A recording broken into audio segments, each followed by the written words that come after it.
Hello friends, today I am going to tell you how to score 80 plus marks in SFM. Oh, this is not difficult, it is achievable. Many times students think that SFM is a very difficult subject and therefore even if we pass, it is enough. Is SFM really a tough subject? My answer is no.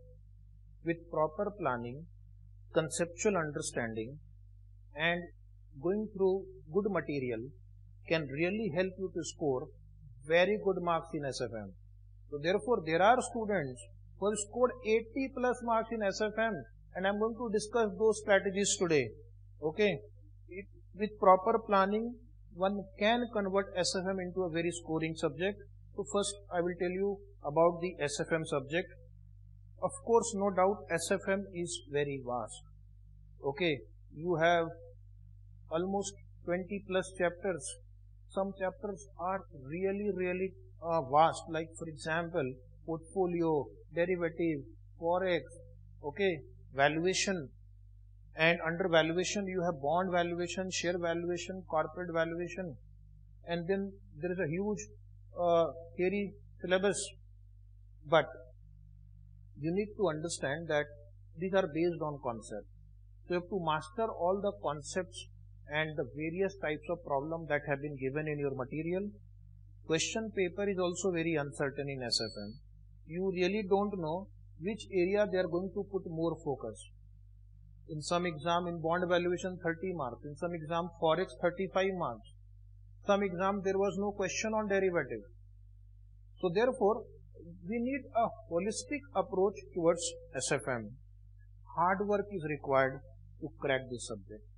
Hard work, smart work, dedicated work will help you to score very good marks in SFM. Because if I look at the last few years of paper, if you have mastered all the concepts, you will not be having any surprise in the exam, and therefore you will find that, oh yes, this question I have already covered in the notes, in the class. Okay. So how to prepare for the SFM exam? I have suggested 4 things. Step 1, you focus on concept building. Okay. SFM, like costing subject, is based on concept. It is not like theory subjects where you can mug up and you can get through. You need to understand the subject. Okay. So this vast syllabus will become manageable if you build strong understanding of the concept rather than simply solving the problem. Of course you have to practice more and more problem, but with understanding. Because in the exam the question can be twisted. Then understand your syllabus. The syllabus is very vast. So please make a very clear understanding of what is there in your syllabus, what you have to study, which areas you have to focus. Okay. Go through your study material and identify the scope of your work. Okay. I have seen a study material is also not enough. It only gives you broad headings, but it doesn't give you the details of the subject to the extent it is required for the exam. So you have to have a very clear understanding of the scope of your work.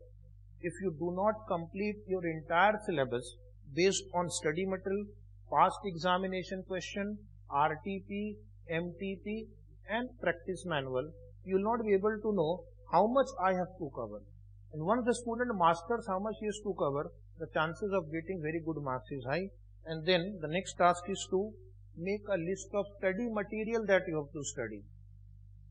Of course, whatever study material, study kits are issued by institute are important. Just quickly summarize: study material, the suggested answer, means last 3-4 years, whatever you can get hold of, RTP of last 3-4 years, MTP of last 3-4 years, then your good class notes, whichever class you are attending, make sure that your notes are complete, correct, okay, and as I will suggest, you must also go through some reference books also. There are reference books available in the market, like for example, you have Taxman publication or Schroff publication, where you can read the good books also. They also have got extra questions for practice. 4th point is, you have to make a strategy. Strategic management requires strategy. Okay. Some students only concentrate on 3 topics: portfolio, derivative, forex. Is SFM only about these 3 topics?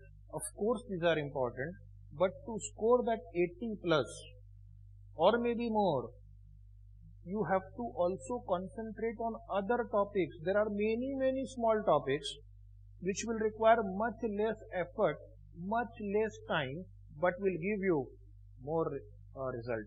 Like for example, you have topics like economic value added.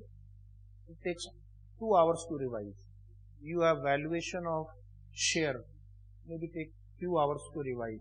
But again, if a question on economic value added is asked for 5 marks, or a valuation of share is asked for 8 marks, you can get them full marks. And plus you have a lot of theories. If you can just make a short summary of all the theory topics, then around 16 to 20 marks are sure that you'll be able to get it. So focus on important topics, no doubt, portfolio, derivative, forex. Also focus on other small topics. Don't keep any topic for option. Don't ignore any topic. Okay. There are so many topics where you can easily score 40-45 marks with full accuracy. So they will guarantee 40-45 marks. This derivative, forex, portfolio can also help you to earn around 35 to 40 marks, and that makes your total about 80 plus. Okay.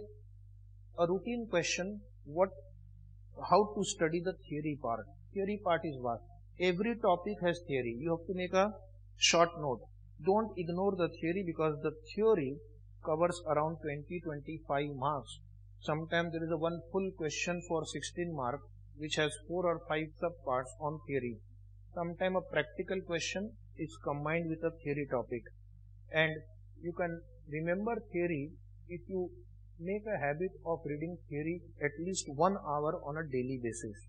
Make your own notes and revise your own note daily. Now the last thing I am going to tell you is how to finally get that 80 plus. So some tips I am going to give you here, and you can remember these tips, you can write it down, follow it, and I assure you that one day in the next exam only you will get 80 plus.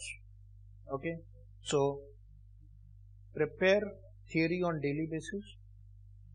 Make one formula book yourself, preferably yourself.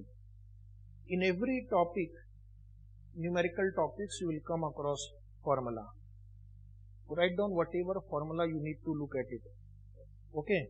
Then SFM requires 3 things: practice, practice, practice.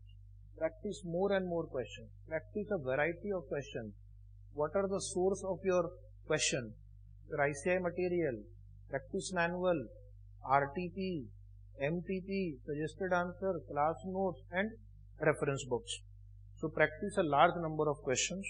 Then try to solve each question on your own. Many students just look at the answer, they do the tick mark. You have not solved them. Author has solved them. You have to close the answer book, solve it completely on your own, then match with the answer and see to what extent you have got it right. Okay. So don't refer to any solution, okay, from your notebook or anywhere else.